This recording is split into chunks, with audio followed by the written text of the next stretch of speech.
Hello and welcome to the Current Affairs Commentary by Dialogue China. I'm Chris Wong. Today, we will share with you the most recent analysis by Wang Dan, founder and director of Dialogue China, focusing on Taiwan's presidential election and its potential impact on China's democratic development. In the aftermath of Taiwan's recent presidential election, where the Democratic Progressive Party's Lai Ching-te emerged victorious, a captivating phenomenon unfolded in the past weeks of the campaign. A significant influx of individuals, originally from mainland China and now residing abroad, including social media influencers, scholars, students, and pro-democracy activists, converged on Taiwan to observe the electoral proceedings. Simultaneously, Chinese-language social media platforms witnessed fervent discussions about the Taiwan election, prominently featuring participation from Chinese nationals. This trend underscores Taiwan's role as a beacon of democracy in Asia, potentially influencing political shifts within China. The focus turns to how Taiwan can shape China's democratic development. Firstly, Wang suggests that Taiwan could contribute to China's democratization through its China policy. The essence of a democratic system lies in the rule by the people, not the rulers. In the context of significant cross-strait issues, especially when China is governed by authoritarian leaders violating international democratic principles, the new leadership in Taiwan is urged to directly engage with the Chinese people rather than addressing only China's ruling class.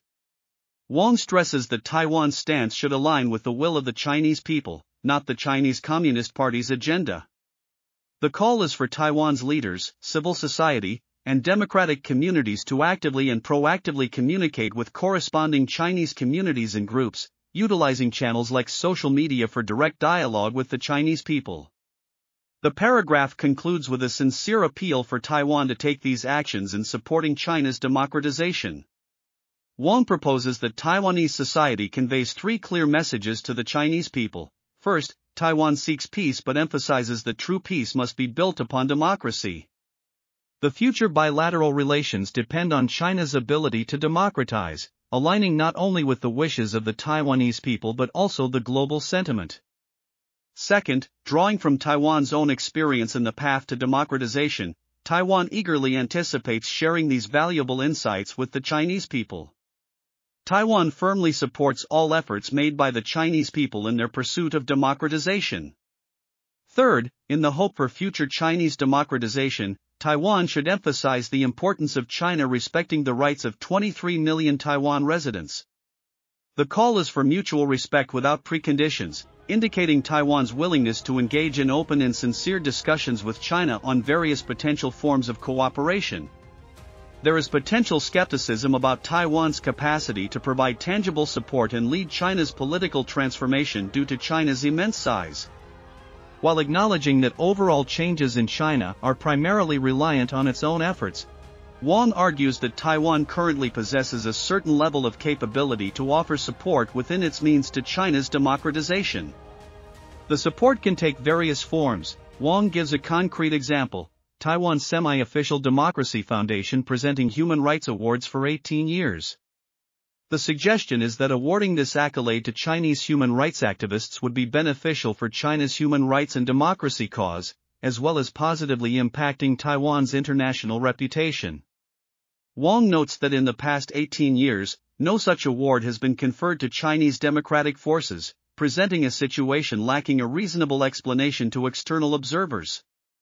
Last but not least, Wang emphasizes that Taiwan is not obligated to support China's democratization, and there is no right to demand specific actions from Taiwan for China's future.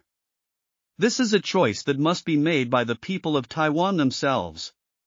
Despite this, considering the potential benefits of China's democratization over the current authoritarian regime for Taiwan's interests, Wang presents their views as personal suggestions. The hope is that these suggestions will be considered by various sectors in Taiwan, acknowledging the complexity of the matter and emphasizing that the perspectives offered are for reference rather than an imposition of obligation. Well, that's all for this edition of Dialogue China Current Affairs Commentary.